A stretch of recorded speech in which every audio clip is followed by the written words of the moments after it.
following program is a large music-based podcast. G'day Gridiron. G'day Gridiron. Now you've heard the best and worst of them, but now you're about to hear the first of them. The first to ever do it down under. We're here to steal your thunder, like the world's end down in Thunderdome. Welcome to our second home. All you need to know is G'day. This is G'day Gridiron. This is G'day Gridiron. This is G'day Gridiron. This is G'day Gridiron. This is G'day Gridiron. This is G'day Gridiron. This is G'day Gridiron. G'day Aussie Gridiron fans and welcome to the G'day Gridiron podcast brought to you by the Aussie Gridiron Network. It is the off-season still, but news has happened and we've got an awesome show lined up for you today with a little bit of news, some bold takes, and probably some rookies we're interested in. Hopefully, fingers crossed. But apart from that, let's get ready to go. The boys, Brad and Nick, are in the house. How you going, Brad? Yeah, really good. I mean, what more could you ask for? It's training camp has started, and what a better way to start it than the Cowboys getting into some little fisticuffs. So it's a good time. Yeah, absolutely. Let's talk football. Cowboys are fighting at training camp on the field. Their fans are fighting in stands, no doubt. We haven't seen any yet, but I'm sure there's some videos out there of them punching on with each other. I mean, that's just typical. Nick, the only thing we need now is Bills fans going through tables, and we're into a season. I was just going to say, and as well, certain owners are taking side swipes at star players, which is I don't know what you're talking about. I have no idea. Nope. Yeah, I didn't mention the team, but you know, no, definitely it's creeping in now. So you know, we're towards the end of July. We get a little bit closer, going into our preview soon. So once we hit the previews, it's like we're almost pretty much in season, really, because go through all the divisions, all the teams. Then we're into week 1. Then we're on again. Degenerates like we are, following the sport. I love it. I'm so ready for football. I'm so ready. Yes. Yeah, Absolutely. I want football to be back. I don't know. You know, you find yourself in a wilderness in the off season, and I think at this point in the off season where they're all coming back, and you're like, we're so close, and I'm just, I don't know, standing at the door of a morning, staring at my phone, just looking at news about, I don't know, discussing the top 5 underwear that position groups wear and shit like that. And it's just like, can we just get back to football, please? Get on with it. Can we please just football? I'll provide the buns. You guys give me the meat. Jeez. That's all I want. It's just football news. Even fantasy news. I just want to see that my players on just suddenly hit injuries, and I'm like, God damn! And then I have to, you know, like I want some excitement in my life, not just driving to work every day. Just willing to see your dynasty teams go like just legs up, because just that's how bored we are. Yes, exactly. I just want something to happen.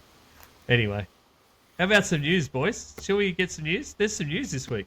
It's finally starting to kick off. So yeah. My God, that news drop is loud. I don't think I'm ever going to use that again. Oh, it's the best. It makes me poop my pants every time. That's Brad pooping his pants is now the new news drop. Top headlines at 6. Brad poops his pants. All right. Story. A story that's not developing is an enormous contract. TJ Watt, payday for TJ. TJ Watt gets a huge contract extension. 3 years, $123 million, the highest paid non-quarterback in NFL history. And as you can see there, $108 million guaranteed. Just over $41 million average per year. If you want to look at some of these amazing visuals I have been working my ass off with in the background and at work when I shouldn't be, go to YouTube, Pastry Press NFL on YouTube, and you can see what I do with my day other than my actual job. Brad, massive contract extension for a stalwart of the league. It is a massive contract, but you know what? The dude deserves it. So kudos to him. 108 million. And the thing is, that so many of these players are going for is it's the guaranteed money. That's the one that they're really are trying to hammer home. And so to be able to get 108 million guaranteed, that's generational money right there. Unless you're trying to buy a house in Sydney or Brisbane, but it is unreal. And that's even money. with that being 108 million US dollars. That's still the Yeah, case. right, exactly. Yeah. So tack on another 40 million to that, and you'll get the Aussie equivalent. But no, it's great. I'd love to know the proportional breakdown of it. I haven't dove into that, but like what percentage of the cap is he going to get? Is it going to count against? Because that's a significant number. And how much? You wonder how much is it going to handcuff him? Brad, we have the power to do that right now. In fact, I was just literally searching that up now. good old spotrack.com for anybody out there who doesn't know where to find this kind of information. And there's our go away LG. We don't need your ads. Right there, Brad. There's your cap hits. 23 mil this year, 42 for the years after. They've really pushed this out. He's just on a $4 million base salary this year, and it jumps to $32 million base salary next season. So you would imagine at some point here they're going to try and push a lot more of this money into the future. Yeah, they will. They have to. They'll have to. They're going to restructure it. He'll still get his money, but they'll restructure it for sure. Yep. Yeah, it's a huge amount of money. It's ridiculous, to be honest. Yeah, because this It is ridiculous. his what, age 30 or season or 29? 31, I think. Is it his 31? His age 31 season. Okay. 31, yes, this season. He's 31. He's man. yeah. It's been an insane amount of money that he's earned. I was just sort of having a look at his cumulative cash. His total cash that he's earned so far up to this season is $110.9 million he has in the bank, Brad. Well, not in the bank necessarily, but that's how what much he's earned from. That's what he's earned from his rookie season until now, and it will. By the time this contract is up and he gets all of his guarantees from that, $254.9 million. Jeez. Okay. Not too bad. Yeah. Well, you know who's the happiest about his contract? Trey Who's that, Hendrickson. Trey Hendrickson. Is he? Absolutely, Trey Hendrickson. Oh yeah, that guy's I think there is someone else that would be a lot happier before Trey Hendrickson. yeah, him too. A certain number 11. Yep, absolutely. So Micah is extremely happy about that number. So because at least with the team that he plays for, they're willing to pay out, whereas the team that Trey Hendrickson plays for does not pay out. So yeah, well, not at least defensively. Yeah. Well, Trey Hendrickson is going to get that kind of money eventually from somebody. Yeah. You hope, but unless the owners colluded, that doesn't happen. Come on, Well, a little bit of a look now into for the our future. Conspiracies part of the show. yeah. A little bit of a look into the future. One of Brad's bold takes, which you'll hear a bit of later, but it's not one that I put up, was that he said that Trey Hendrickson was going to be a Lion by the end of the season. So you never know. Detroit might Not the worst thing. might put up that much money for him. Yeah. I could see Hendrickson taking a short deal, to be honest with, even though he says he won't, but I could see him taking a short deal just to get out of Cincy. He sounds like he's that dug in, he's that pissed off with him that he's willing to just sit it out, do whatever he can to not play for him. That'd be amazing. I can't. Not enough players have used that leverage. I don't think yet, where you just you just play out the season and then just be a free agent. Just say, if you're not going to pay me, I'm just going to become a free agent. So screw you. Well, and the crazy thing is like, you look at these other guys who have gotten paid, and they're getting like 3 years guaranteed. Whereas apparently the report I heard today was that the Bengals were only offering him 1 year guaranteed, and his his stats are arguably better than anybody else's. And for him to be guaranteed that 33% compared to the other guys, I mean, that's embarrassing. So, I don't get it, to be honest with you. To me, it's disrespectful, and it sounds like I was listening to Schefter, Adam Schefter, and he was talking about it, and he was just saying that he is dug in, like he really does not want to play. If they don't pony up the money and give them, because they've agreed on the numbers, the money, but it's not the amount guaranteed. So that's the sticking point.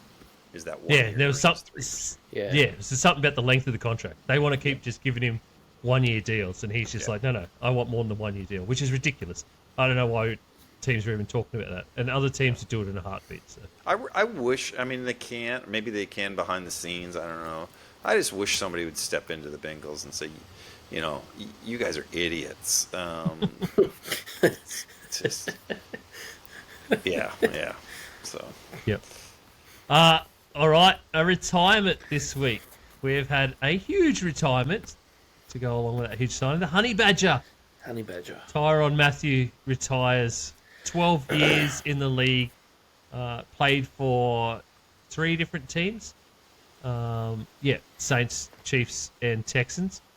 So Dude, This one makes me feel old, because I remember that guy coming out of college and being like this. He was a freak stud coming out of college. So I am officially in the extremely old category with this. I remember watching him at LSU, and of course he was a meme sensation. Too bad we don't have a man shot here. I'm sure he'd tell us all about it. But the whole Honey Badger don't care. And if you're not sure, go look it up, because it's pretty cool.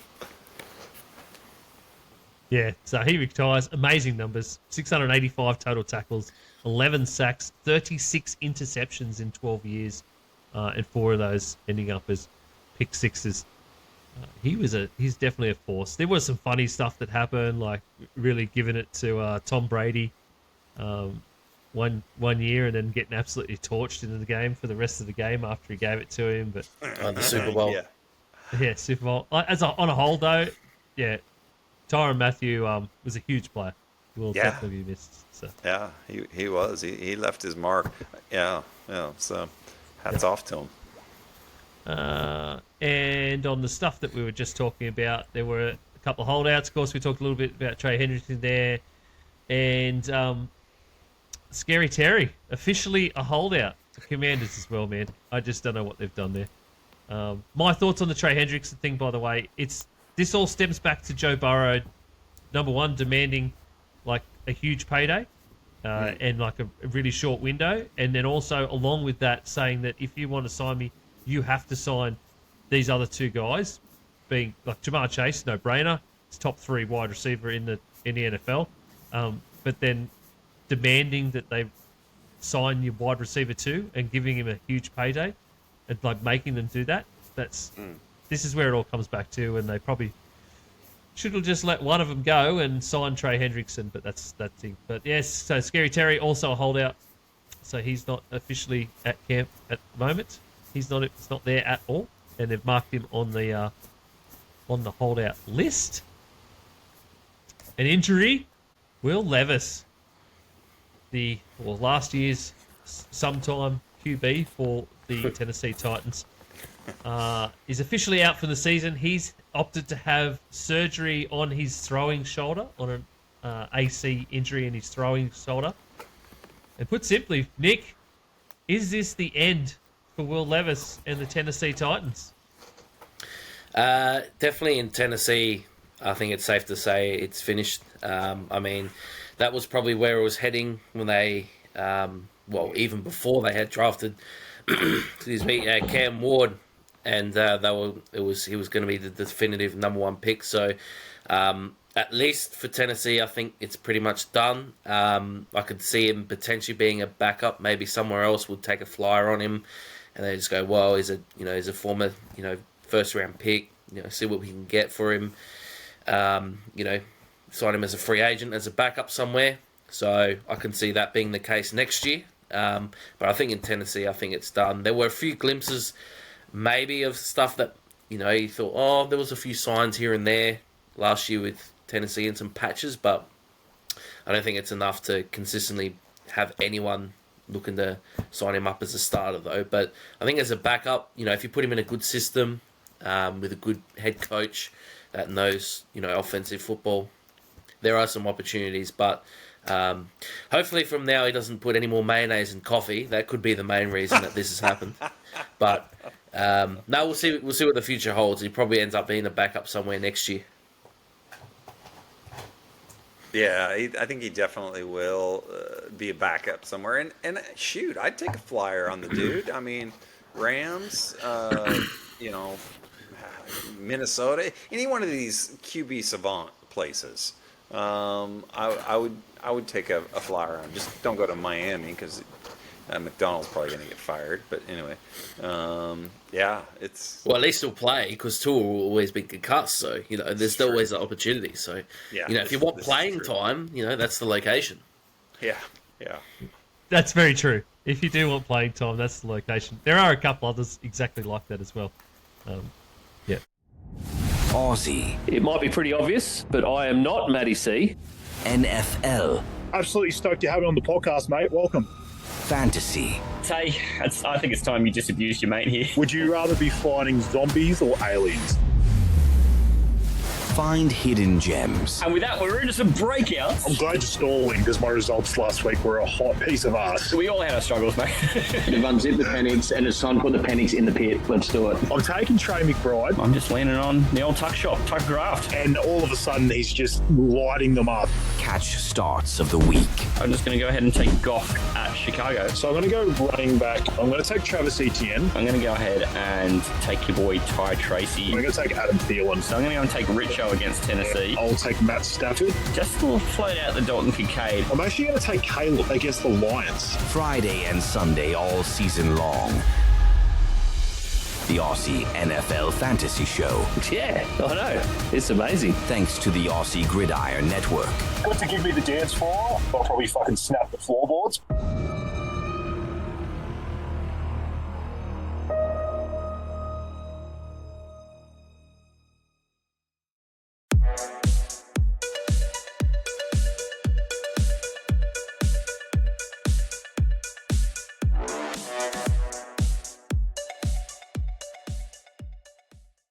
All right. So that's some of the news. And now we have a little bit of news about an insane man that owns a franchise. I don't know what you're talking about. What do you... Of all the players that I've ever negotiated with, Michael Parson is as savvy and knowledgeable and understanding of his financial business relative to football as any player I've ever been around. Oh, Michael Parson.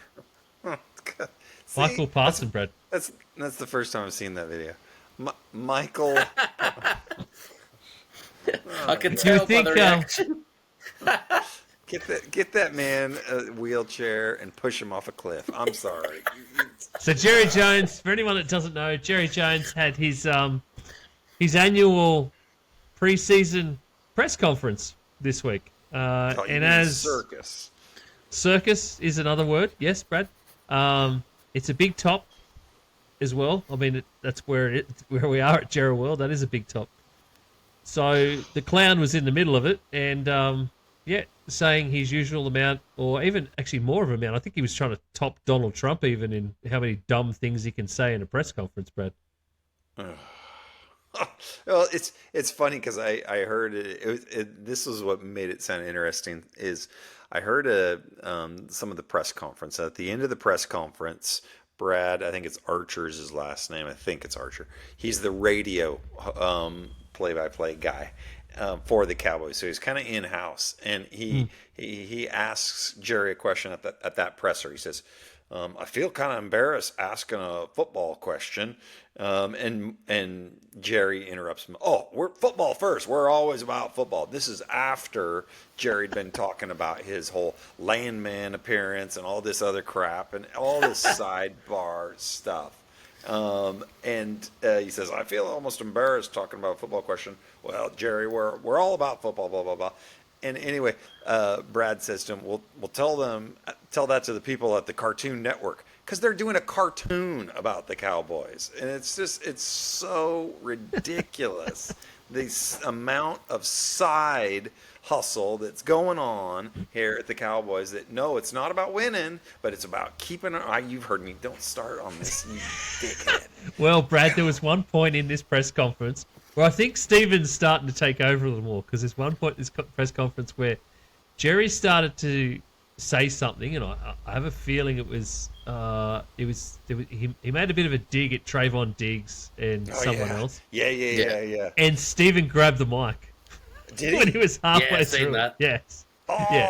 I haven't seen I don't that. have that. I don't have that clip, but I saw that, and he grabbed I've the seen mic it, like halfway through the response, and I love it. Well, to be honest, that's one thing. I don't actually mind Jerry taking digs at players, to be honest with you, a little bit, just because, and especially Diggs, because I think I don't like the way Diggs, because he didn't, he hasn't trained with the team for his rehab and that kind of stuff, and so let's see. Let's see what your feelings are after this one, then, Brad. What is this? Just because we signed him doesn't mean we're going to have him. He was hurt 6 games last year. Seriously. He's talking about Dak. We've signed. I remember signing a player for the highest paid at the position in the league, and he got knocked out only out 2/3 of the year. And he wasn't. Dak Prescott. No, he wasn't out 2/3 of the year. Hey, there's a lot of things you can think about when you, just as the player does. He was out half the year. The guy doesn't even know he's paying the players, and he doesn't even know how long they're out. Well, Brad, he's so focused about being upset about being incorrect about the amount of games were missed before even what he actually was going to say. Sorry. You just pissed me off. It was Brad, 4 games, not 6. That's the best part, Brad. He says that Parsons was out for 6 games. He was only out for 4. Yeah. Oh my! He doesn't even know, and he's having. It's like he built, when listening to that clip, it's like he built the case for not to pay him, and I think everyone sort of knows that at some point they're going to pay him. Like they're going to pay Michael Parsons. Like it's probably almost inevitable. Yeah. There's a great tweet after that from it was a great tweet after that from JJ Watt, and Michael Parsons actually retweeted this, which is even better. No way. Yeah, anytime you can publicly take a dig at your star quarterback and your star pass rusher simultaneously right before the season begins, you just got to take it. Nothing makes guys want to fight for you more than hearing how upset you are that they got hurt while fighting for you. Yes, that is. I want that thing framed, and that needs to be on Jerry's. That thing needs to be on Jerry's tombstone, right there. Maddie, can you clock this as a shirt for Brad, please? Nothing makes you want to fight for guys more than hearing how upset that you are. Oh my God, that right there. Thank you, JJ. That is unreal, isn't it, Brad? Like it. In all seriousness, the Cowboys haven't been to an NFC championship game since when, Brad? 29 years. 29 years. NFC championship games, 29 years. Yeah. That's older than a lot of NFL fans have been alive. Guys we know on our network, that's longer than they've been alive. So Nick and Manjot specifically. Yeah. It's unreal. And the problem with the Cowboys and we all have known it for a long time. It's Jerry, and they're not going to succeed until it's no longer Jerry. Yeah, and They might succeed with Steven at the helm, but yeah, they might. Yeah, exactly. He gets asked every year, "Are you still going to be the GM?" And oh yeah, I'm going to be the GM. The thing about Jerry is now he's so old. He's just treating it like it's playland. Like he doesn't. I think he just cares more. He's having fun, spending time with his family, doing the Cowboys games, entertaining, doing all that crap. And as long as they're not like in the bottom, third of the league, he's happy. Yeah. He really is. And dude's got to go. He's got to go. Yeah, he's got to just hand it on. Like he can still be owner, but just let your kids and let someone else run the place. Absolutely. And let him make decisions and just be the owner. Like, just sit in the background, just talking crazy shit like all the other owners do. Yeah, it's so. You're going to get me going here, but I got so just kind of depressed with the state of the Cowboys. I went back this week and watched their road to the Super Bowls from 93, 95, no, 92, 93, and 96, I think it was, or 93, 94, 96. And and even then, talking about the conflict between Jerry Jones and Jimmy Johnson. And it's just the ego on that guy is so insane. It's just, give me a glory hole. Give me a glory hole.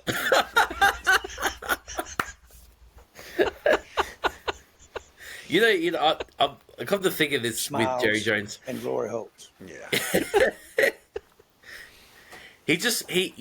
How he's running this operation now. It's like it's like he's at work and he did all of his work so early, right? Yes. And a lot of it was Jimmy Johnson, everything like that. And it's like, if you imagine his whole ownership in one day of work, it's like by 10:30 in the morning, he had completed all his work. And from 10:30 now until whenever the end is like he's going around annoying all of his co-workers, just come out with the most random, uncomfortable topics of conversations. And it was just like, well, I did all my work earlier on. So, that's why I'm still here. That's why we're still who we are, It's a bit like that, really. I think that's a great analogy. He's going around saying, hey, have you ever seen a trouser snake? And, stuff like this. It's just crap like that just absolutely infuriates me. Sorry. Well, I mean, if any of our listeners have loved the last couple of minutes, you'll absolutely love when we get to the division shows, and we get to have Brad wax lyrical about the Cowboys once again and their chances within the NFC East. Well, knowing them, they're going to go win the damn thing. So they're going to win the NFC East. They'll still lose in the first round of the playoffs, but they'll go win the NFC. Because we'll get into that later, but that statistic about the NFC East not having a repeat winner in 21 years. That's a professional sports crazy stat. That's not just an NFL thing. That's never happened in pro sports. So that's unreal. Am I sensing an optimistic Brad Cummins about the Cowboys this year? Is that what I'm sensing? No, it's just written into the tea leaves. It's not optimism. Or is he talking himself into this historical fact about this division going, you know what, that alone gives us the chance. That's exactly the same as Mike Tomlin could never lose. Out of it. It's like the Eagles are automatically out of it, so that leaves one of three teams left. That's right, and we know it's not going to be the Giants, so then it's Dallas or Washington. It's the same as other stuff, Washington. Mate. It's Mike Tomlin can never lose. The Browns will fail every quarterback they draft. Yeah. The Jets will just implode forever. It's just there's so many. You could probably make up one. I reckon we could make up one for every franchise, to be honest. Yeah, actually, that might be a good exercise. At least one for every division. For sure. Yeah, sure. That's good. And you know what? It's probably something we could have put with our bold takes. So here's a segue. Top 50 bold takes. I asked everybody in the Aussie Gridiron Network.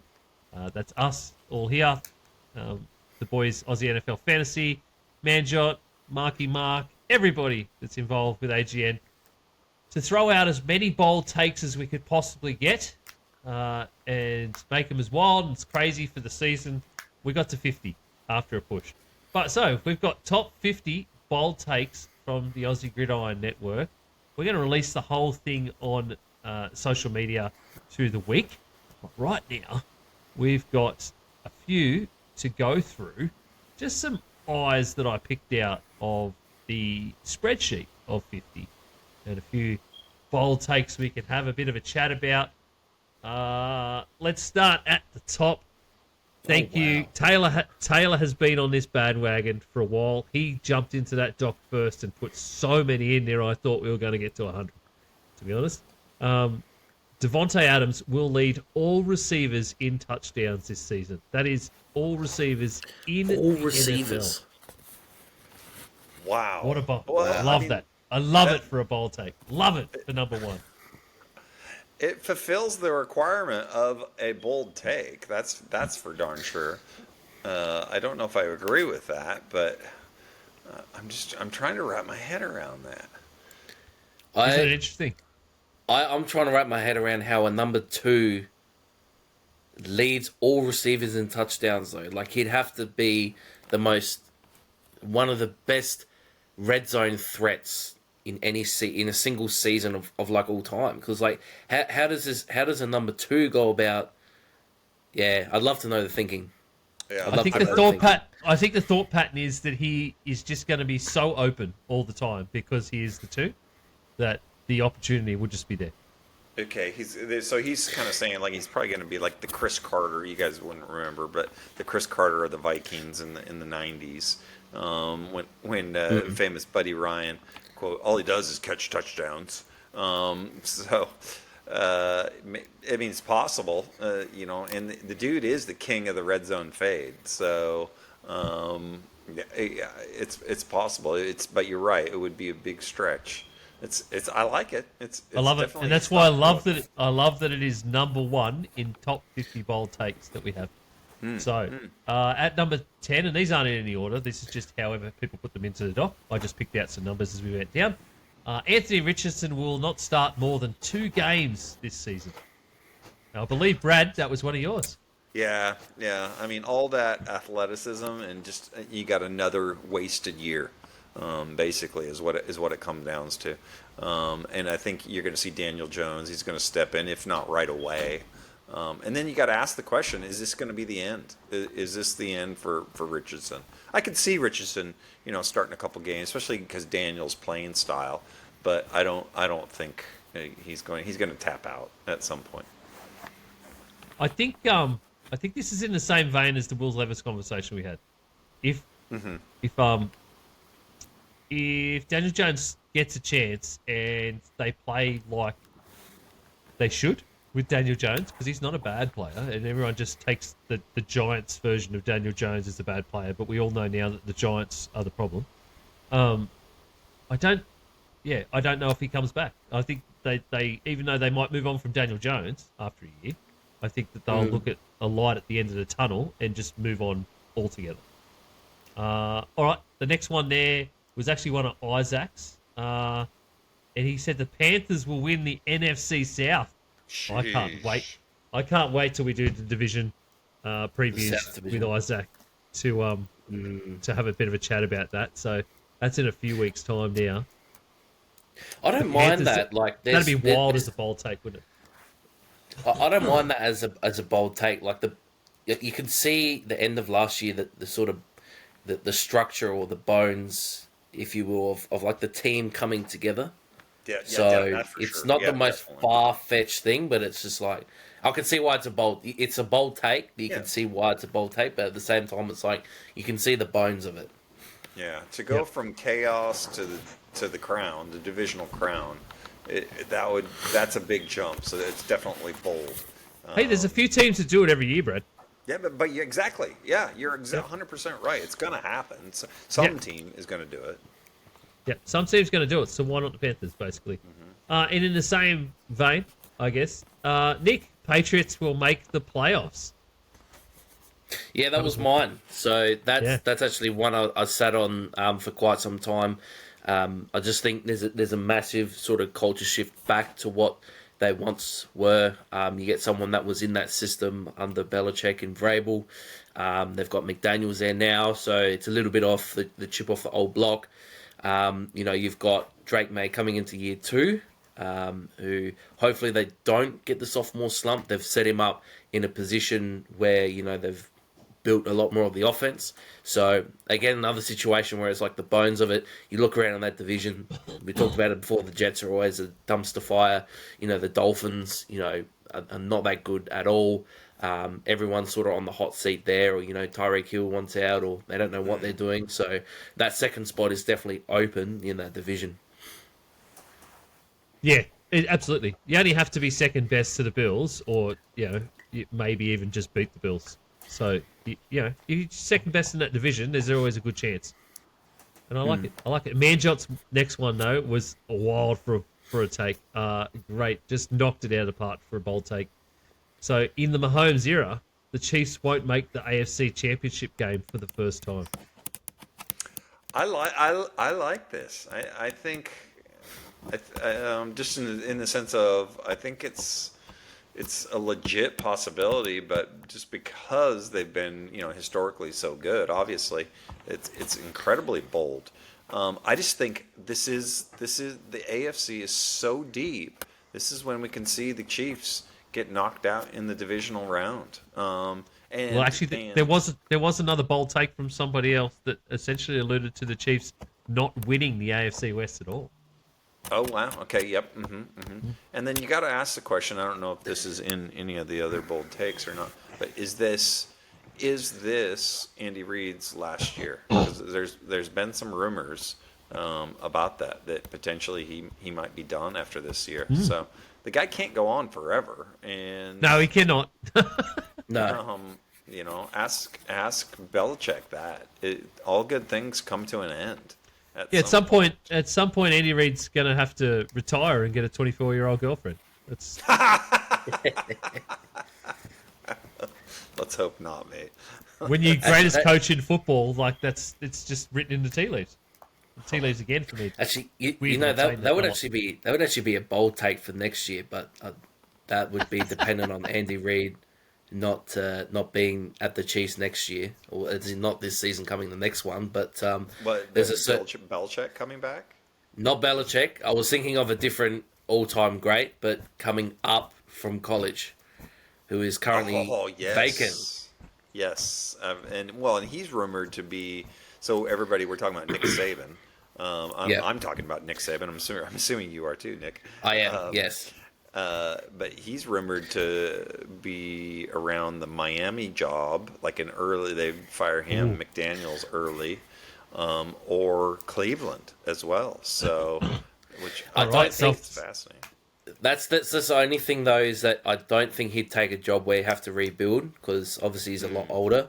So I think he just walks in and goes, "Yes, best quarterback in the league. Let's go from here," sort of thing. Because I heard some rumors he was linked with Auburn, but I don't think he wants to go back coaching college because of the NIL deals and everything. Yeah, it's a completely different landscape than what it was, and of course he was at Miami. And they had success, but I think it was one of his seasons. It was like a strike season or something like that. There was some crazy stuff that was going on, but because he was making some good inroads and it just didn't work out. All right, next one up that I picked out there, Najee Harris, 1,200 plus rushing yards and 8 plus touchdowns for the Chargers this season. I just love that for a bold stat line. Najee's been a solid player, but not an exceptional player, and I feel like he would have to turn into an exceptional player to achieve that, especially at the Chargers. Well, I don't know. I mean, in terms of the dude is just a bell cow back. So is what they used to say. He's just the guy that he's going to play, that you can count on him. So 1,200 yards is not out of the question. It's not like how it used to be. It used to be 1,000 yards was like a big deal for NFL rushing, but it's not now. 1,200 still is a significant thing. Like, don't get me wrong, but it's not out of the question. And if he stays healthy, like which he has been, and 8 touchdowns, I think he can get that pretty well. So I mean, he's had essentially that stat line before at the Steelers. I must admit that part. Yeah. And he has been over 1,000 yards every year at the Steelers as well. Okay. So you okay? So then factor him into a Greg Roman offense where it's run, and they do it quite well. I think he's got a legitimate shot at that. So this is where it becomes a bit weird because, like I'm just having a look now, and J.K. Dobbins was obviously the lead back last year for the Chargers, and he got to 905, and he obviously didn't play every game. So he played 13 games, so he was on that trajectory. The thing He's is, saying that's not bold enough, Nick. No. My point is that he was getting so much of the ball, whereas my sort of angle is that I don't actually think Najee will get as many running back share as what J.K. Dobbins did last year because they've got Amari and Hampton. Okay. So. Unless they're not very high on Hampton to start with, which would be weird, because I personally think he should be getting at least split shares, but maybe there might be something there. Don't know. Yeah, I think he ends up as the lead back, to be honest, is my feeling on Hampton. Okay. I think so too. I think he gets the lion's share of that ball. So. Anyway, it might be a bold take. It's that's why I wanted to throw that one up there for a bit of discussion. The last one was one of mine. I came up with today. Nick Chubb will have the most rushing TDs for the Texans this season. Of course, I like that. The question Joe Mixon is still there. Well, it's a good question actually. I didn't look up exactly how many happened last year. I just feel like he'll be a pretty good red zone threat. That. It could. Mixon had 11 last year. Yeah, Mixon started out hot, and then he kind of got dinged up. Yeah, he could. The question's going to be that. Well, no, okay. So you're just saying the most for the Texans. Yeah, he definitely could. It depends on just how he bounces back from injury. Have we heard anything about him? Do we know? All up, the Texans had 15 rushing touchdowns last year. Okay, and 11 of them. Like everything has been that he was healthy. He's ready to go. After an extended time out and then an off season, it's essentially ready to go. And I just think it'd be a little bit hilarious, but also like a bit of a jab at the Browns, who have essentially sent Nick Chubb on his way and drafted a couple of guys to replace him, so they're 2 for 1. One of those guys who was supposed to be the leader of that now in Judkins, their second round pick, still hasn't signed his rookie contract because he's a fucking bonehead and got himself in trouble with the law already before he'd signed a contract. You know, it'd just be that like they sent Nick Chubb, who was he's a Cleveland favorite, like he's a fan favorite. He was part of the furniture essentially, and like part of what sort of drove that team and picked them up on game days, even when he was injured, you know, and he injured himself in one of the worst ways for that team, and then they just send him on his way, and then just to sign a 1-year small deal with the Texans to just come out and just score a whole bunch of touchdowns, you know, just do really well essentially, just have like an awesome year. I think it'd be amazing. I've got one that I noticed from looking at that list earlier on, and it's actually one of Brad's. Okay. And I'm actually, it's actually. I tried to not pick too many of Brad's, but I got. Now there's one it really caught my eyes because it is such a bold take. Like it's probably out of all these, probably the boldest. I'll read it out. Okay. So, Ashton Genty will be the offensive rookie of the year and break Eric Dickerson's rookie rushing record of 1,808 yards. So that would mean if he was playing last year, he would be the third highest rushing running back. That is insane. Yeah. It is insane. Absolutely, it is insane. It's insane, but what else are the Raiders going to do, Brad? Well, that's kind of my point a little bit is it's a perfect marriage of Pete Carroll, who just loves to run, and he's old school. He's not afraid to just give it to a guy over and over and over. And I think Genty is just such a special back.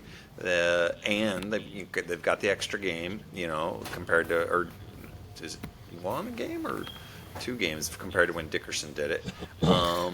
And I think it's a real. It would be an amazing thing to watch, but I think it's a real possibility. So, yeah, you're right. It is a huge take, and it's a long shot, but it's bold. But man, just to see that, and plus, I'm not a huge Eric Dickerson fan. The dude has an ego bigger than Jerry Jones, and that's not true. Nobody does. But it's still, I would love to see somebody just knock him down a peg. There are some amazing takes in these 50 bowl takes. There's some that are hilarious. There's some Brad kind of took over some of the ones that I had because him and I apparently think along the same lines. Yeah, I was just going to say, that's just really weird bowl thing. I had Brad there with his Anthony Richardson one that we read out. One of mine that was very similar was that Daniel Jones will lead the Colts in a playoff game. So they were kind of the same with Richardson and Daniel Jones just doing well at the Colts. Yeah. I specifically said in a playoff game because I think more like Richardson would be injured towards the end of the season or not there. Who knows what's going to happen. So that's where I was going. But there are some amazing stuff in there from all the boys. So keep a watch out on the socials. You'll find the whole 50. I'll try and put all them up there through the week. Whether I do them all at once or I might do them 10 at a time. Just keep a watch out for that. You'll find all our socials on Linktree/Aussie Gridiron Network. So check out the G'day Gridiron socials. You'll find those. I'll leave you with one more bold take from Brad. Miley Cyrus will be the 2026 Super Bowl halftime performer.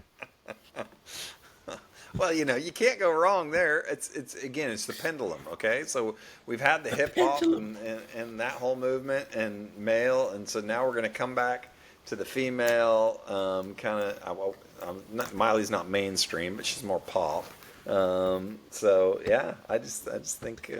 So now we all know from this that Brad loves himself a bit of Miley Cyrus. No, actually, I'm not. I'm not that big. No, Brad, you can't deny it. It's there. 49 takes on football, 1 on Miley Cyrus. Okay. All right, fair enough. All right.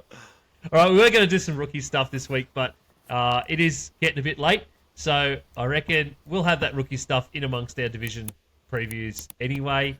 We've got a show next week, then we jump into the divisional previews for the entirety of the Aussie Gridiron Network, and that is where it's us, fantasy guys, and even Manjot on Pastry Press. Each week we will touch on a point on the compass, north, south, east, west, and look at those divisions at that point on the compass. We start with north, so AFC and NFC North, 2 amazing divisions to start with. So we start high with these really cool teams. We'll talk about teams. In terms of us, we talk about each of those divisions, 48 minutes basically. All that whole show will be 48 minutes. 6 minutes per team. That's all we've got for 8 teams. And maximum of 6 minutes per team. We'll have a chat about them, what we think their fortunes are like. You'll hear about their under and over predictions, or our under and over predictions for their wins, their win totals, where we think a division, each team will finish in division. So we'll have all those predictions from us within that show. So keep a lookout for those. Make sure you hit like and follow. Just hit follow along for this. If you listen on Spotify or Apple or somewhere, follow along so you get the podcast notifications. If you haven't yet, Pastry Press NFL on YouTube. Go there. You can look at our beautiful faces and these amazing graphics that I keep trying to make better and better every week. You do. And hit follow there. Make sure you like and follow and subscribe there on Pastry Press NFL. That's our home for YouTube. So other than that, if you've weirdly only listened to our show and never to the fantasy guys, listen to the fantasy pod. Boys are in full swing, doing position groups. That's going to be cool. I think I'm on in a couple of weeks. I'm not sure when you two boys are scheduled for on. But I know I'm doing a tight end show with Kev and apparently someone else. I don't know who that might be yet. So that's going to be hilarious just to have Maddie try and dumb down a show with Kev, Tay and I in the one place. May go for somewhere in the vicinity of 6 hours. Jeez. Anyway, check everybody out. Linktree/Aussie Gridiron Network. We will see you next week. Thank you very much for listening and watching and following along. And see you later.